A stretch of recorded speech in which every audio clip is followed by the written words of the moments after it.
farming rice since my dad started in 1946. We produce approximately from 20 to 25 million pounds of rice per year. What makes Isbell Farms different from other rice farms in the area is their innovative nature. They're all the time thinking about how to make their operation better, what can they do to make it more efficient. My dad had the idea, instead of leveling the land to a slope, that we would level it flat. We call that zero grade. The zero grade alone saves 30% of the water.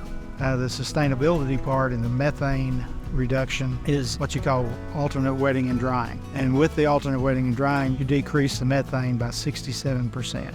And you also reduce the water use by another 20%. So we're using half the water that a normal farm would use. And so figuring out a way to do things a little bit better is usually better for the environment, and it's also better for your pocketbook. The sushi market, that all of the rice on the East Coast comes from the West Coast. That's not sustainable, that's not smart, and their market price is always higher than what our market price is here in Arkansas. So we wanted to start growing that rice suitable for making sushi here in the South. There's a Japanese rice called koshi hikari, and it's the most famous table rice in the world.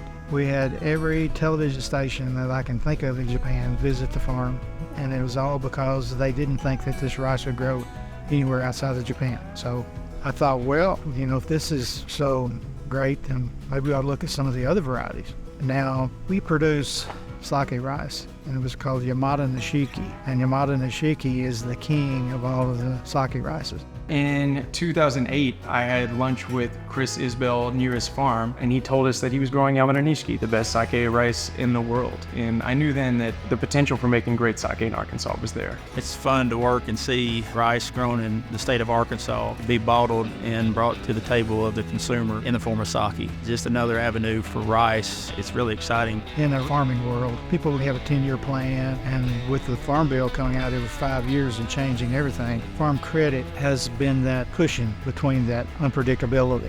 You can follow your dream and it not be too expensive and not be too unpredictable. Oh, you got to be on the level where you have that trust with each other and know their operation like the back of your hand, to be a loan officer that you need to be for them and help them with their financial decisions. Josh is really a nice guy. He's business, but he's like family. I think my wife adopted him, and he's very sharp. The family part of the business is what I really enjoy the most. If you go back to my great-granddad, and then my granddad, my father, myself, my son, my daughter, my grandson is now working on the farm, so that's 6 generations.